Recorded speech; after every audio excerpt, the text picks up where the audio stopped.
நான் ஒரு கடாய் எடுத்திருக்கேன். இதில் அரை கப் பாசிப்பருப்பு எடுத்திருக்கேன். இதை நல்லா வறுத்துட்டு நம்ம செய்யணும். அப்போ தான் நல்லா வாசனையாக இருக்கும். இது ஒரு 2லேருந்து 3 நிமிஷம் நல்லா கலர் மாறும்போது நம்ம இதை நல்லா கழுவி எடுத்துகிட்டு வந்துடலாம். இந்த அளவுக்கு வறுப்பட்டால் போதும், கலர் ரொம்ப மாறிடக்கூடாது. இப்போ இதை நல்லா கழுவிட்டு இதில் தண்ணி நான் சேர்த்துருக்கேன். தண்ணி ஊற்றி இதை நல்லா வேக வைக்கணும். வறுத்துட்டு வேக வச்சோம்னா தான் நமக்கு பருப்போட பச்சை வாசனை இல்லாமல் இருக்கும். இது ஒரு 10 நிமிஷம் விட்டோம்னா நல்லா குக் ஆகி வந்திருக்கும். இப்போ இந்தளவுக்கு நல்லா வெந்து வந்திருக்கு ஒரு 10 நிமிஷத்துலேயே.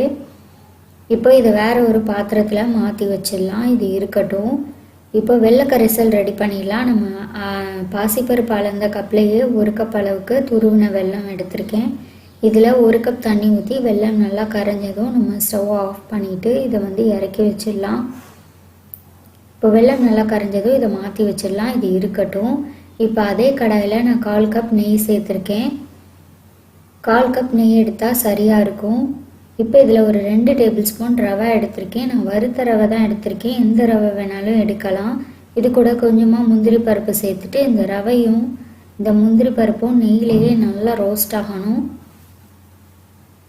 இப்போ இதில் நான் ஒரு பிஞ்சு போல் உப்பு சேர்த்துருக்கேன். சேர்த்துட்டு இதை நல்லா கலந்துடலாம்.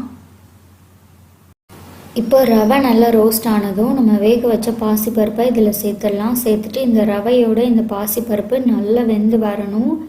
நல்லா கடாயில் ஒட்டாமல் நல்லா வெந்து நம்ம ஊற்றின நெய் எல்லாமே பிரிஞ்சு வர வரைக்கும் இதை நல்லா குக் பண்ணணும்.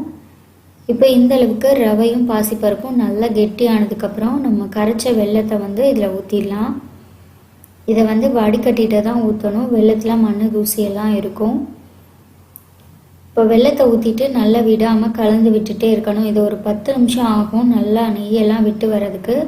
அவ்வளோதான். இதில் கடைசியாக 1 டேபிள் ஸ்பூன் நெய் சேர்த்துட்டு நல்லா கலந்துட்டோம்னா நமக்கு நெய் எல்லாமே நல்லா விட்டு வரும்.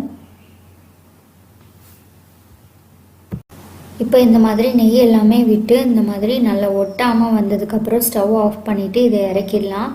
அவ்வளோதான். சூப்பரான டேஸ்ட்டில் உட்கார ஸ்வீட் ரெடி ஆகிட்டு நம்ம பாசிப்பருப்பு ரவையும் வச்சு ரொம்பவே சிம்பிளாக ரெடி பண்ணிடலாம்.